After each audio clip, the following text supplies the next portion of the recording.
Hi అండి. Welcome to my channel. అందరికీ ముందుగా ఉగాది శుభాకాంక్షలండి.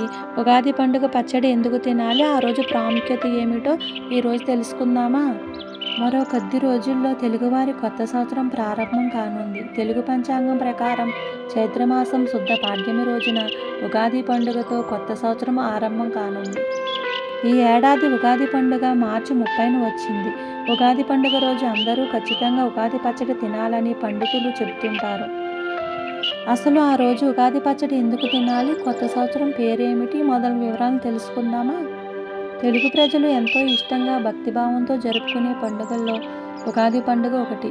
ఈ ఉగాది రోజున మార్చి 30 ప్రత్యేక ప్రాముఖ్యత ఉంది. ఉగాది అంటే అందరికీ ముందుగా గుర్తొచ్చేది పండుగ రోజున చేసే పచ్చడే.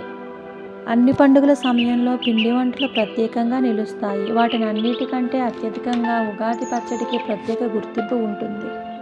తీపి, కారం, ఉప్పు, పులుపు, చేదు, వగరు ఈ 6 రుచులతో తయారు చేసే పచ్చడి వెనుక సాంప్రదాయంతో పాటు అంతకు మించి ఆరోగ్య ప్రయోజనం కూడా ఉంది. ప్రస్తుతం క్రోధినామ సంవత్సరం నడుస్తుండగా ఉగాది రోజు మార్చి 30 నుంచి విశ్వవసు నామ సంవత్సరం ప్రారంభం కానుంది. బెల్లం ఉగాది పచ్చడిలో తీపిదనం కోసం కొత్త బెల్లాన్ని వాడతారు. ఆరోగ్యపరంగా బెల్లాన్ని జీర్ణక్రియను వృద్ధి చేసే లక్షణం ఉంటుంది. చింతపండు ఉగాది పచ్చడిలో పులుపు రుచి కోసం కొత్త చింతపండును వాడతారు. దీనికి కఫం, వాతం మొదలగు రుగ్మతలను నివారిస్తుందని ఆయుర్వేద శాస్త్రం చెబుతుంది.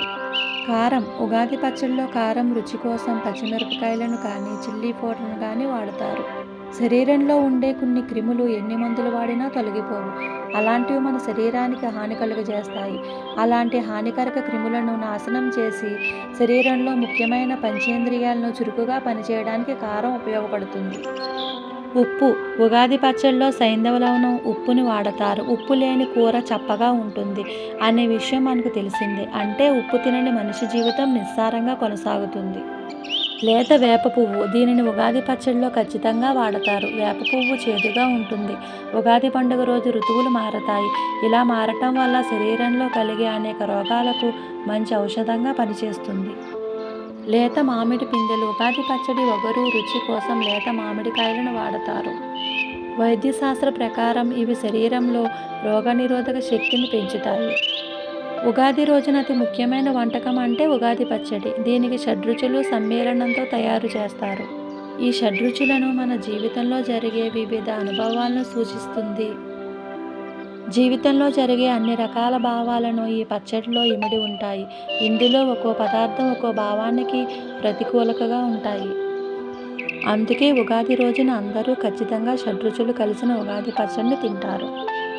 ఆ భగవంతుని ఆశీస్సులతో అందరూ బాగుండాలి, అందరికీ అంతా మంచి జరగాలని కోరుకుంటూ ఈ వీడియో మీకు నచ్చితే లైక్ అండ్ షేర్, సబ్స్క్రైబ్ చేసుకోండి.